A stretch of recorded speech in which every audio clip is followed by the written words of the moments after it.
സംസ്ഥാനത്ത് എയിംസ് അനുവദിക്കുന്നത് സംബന്ധിച്ച് വിശദീകരണം ആവശ്യപ്പെട്ട ഹൈക്കോടതിക്ക് മറുപടി നൽകാതെ കേന്ദ്ര സർക്കാർ. സാമ്പത്തിക വർഷം അവസാനിക്കുന്നതിനാൽ ഉദ്യോഗസ്ഥർ തിരക്കിലാണെന്നാണ് കേന്ദ്രത്തിന്റെ മറുപടി. കൂടുതൽ സമയം വേണമെന്നും കേന്ദ്രം കോടതിയെ അറിയിച്ചു. ശബന കെ.എം നൽകും ഡൽഹിയിൽ നിന്നും വിവരങ്ങൾ. ശബന, ഒരു ഉരുണ്ടുകളി പ്രതികരണമാണ് കേന്ദ്ര സർക്കാരിന്റേത്. ഇതിൽ ഹൈക്കോടതിയുടെ വിമർശനം എങ്ങനെയാണ്?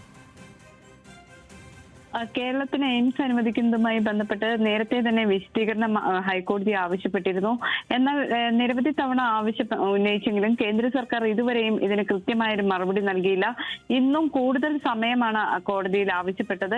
ഏപ്രിൽ 10-നകം വിശദീകരണം നൽകണം എന്നിപ്പോൾ ഹൈക്കോടതി കർശനമായി നിർദ്ദേശം നൽകിയിട്ടുണ്ട്. എയിംസ് സ്ഥാപിക്കാനായി പരിഗണിക്കുന്ന സ്ഥലങ്ങളുടെ പട്ടികയിൽ കാസർഗോഡിനെ ഉൾപ്പെടുത്തണം എന്നാവശ്യപ്പെട്ട് എയിംസ് കാസർഗോഡ് ജനകീയ കൂട്ടായ്മ നൽകിയ ഹർജിയാണ് കോടതിയുടെ പരിഗണനയിലുള്ളത്. ഈ ഹർജിയിലാണ് എയിംസ് സംബന്ധിച്ച് കേരളം നൽകിയിട്ടുള്ള ശുപാർശയുടെ സ്ഥിതി അടക്കം വിശദമാക്കാൻ കേന്ദ്ര സർക്കാരിനോട് ഹൈക്കോടതി ആവശ്യപ്പെട്ടിരുന്നത്. എന്നാൽ ഇപ്പോഴും സാമ്പത്തിക വർഷത്തിലെ തിരക്കുകൾ കാരണം ഉദ്യോഗസ്ഥർക്ക് ഇതിന് സമയം ലഭിച്ചിട്ടില്ല എന്ന മറുപടിയാണ് ഇന്നും കേന്ദ്രം കോടതിയിൽ നൽകിയത്. ശരി, കെ.എം. ശബരിയാണ് വിവരങ്ങൾ നൽകിയത്.